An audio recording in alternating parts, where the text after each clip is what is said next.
Yes, yes. Mr. Raphael Dawkins with the Combat Radio.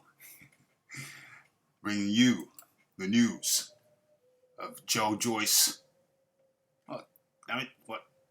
Why don't I let the guy explain it for himself? Let's go.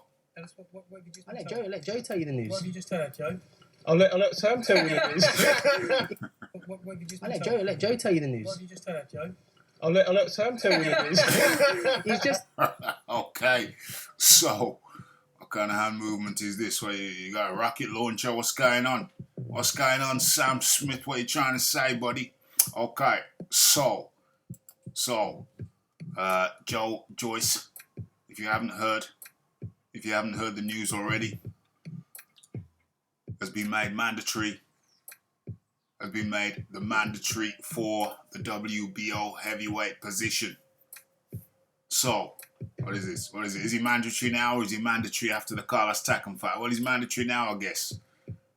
That's interesting. So if he loses the Carlos Takam fight, then he's not mandatory anymore because he's lost. Okay, so he's mandatory now. I don't know if that position passes over to Carlos Takam. If Joyce loses, I doubt it very much. This is for Joyce. He was waiting. He was actually the fight between himself and Alexander Usyk was made, was it not? Yeah, and they were just waiting. They were stalling it out. The Usyk side was stalling it out, waiting to see what happened with the Tyson Fury negotiations. And I guess in hindsight, you have to say the Usyk side were very smart to be wary of Tyson Fury's ability to put his name on a contract in non-invisible ink. It's very clever, very smart. So it resulted in Alexander Usyk going on to fight Anthony Joshua, and it's resulted in Joyce fighting Carlos Takam. Okay, so when he's been asked recently, what if Anthony Joshua wants to go the undisputed route and try bang his head against the wall and try to make the fight against Tyson, I've got COVID, Fury. And then, 6 days later, oh no, I've cured myself. I haven't got it anymore. No, no, whatever. That whole ridiculous saga. If you want to delve back into that, go ahead and check my last live. And I'm sure we've talked about it in previous lives, but this is the news. This is the message. Joyce is the WBO mandatory.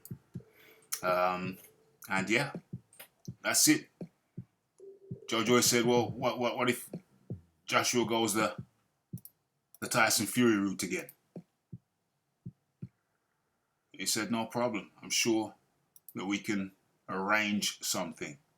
So Carlos Takam Joyce is certainly not afraid to accept a little bit of step aside money. That's no problem for Joyce. He has indicated he would step aside if the price was right for one fight, or maybe two. We'll have to see. But Joyce is 36. No, he's 35 right now. He's 36. His next birthday. When's his next birthday? Isn't that in September? Is he a September guy? Oh no. We'll have to look at that later on in the show. Okay, all being well, we'll have a live show tonight. I know you people have been itching. You've been itching for a live show at the regular time, in the evening time, 9 to 9:30 p.m. tonight. And then the other night we go live in the evening. Okay, so it's the Raphael Dawkins. It's the Joyce will step aside if the money's right for a fight or two. Where he's 36 now, 35, coming up 36. He hasn't got time to waste. He can't be stepping aside too often. Although I heard it said recently that Muhammad Ali fought, who was it? Larry Holmes when he was 38, and he was finished by then. But Muhammad Ali, he put his body through a lot more, stress than Joe Joyce. Some people call him slow Joyce. Okay, we'll see how slow he is. You people need to learn. If Joe was that slow, how come he keeps smacking fools in the face? He simply has an economy of movement that 99.9% of people simply just don't understand. That's why I call him slow. You get some physician, get some guys who knows physics and biology and biomechanics and tell me that is slow. My friend, sometimes you can't even believe what you're seeing. That's just how it go.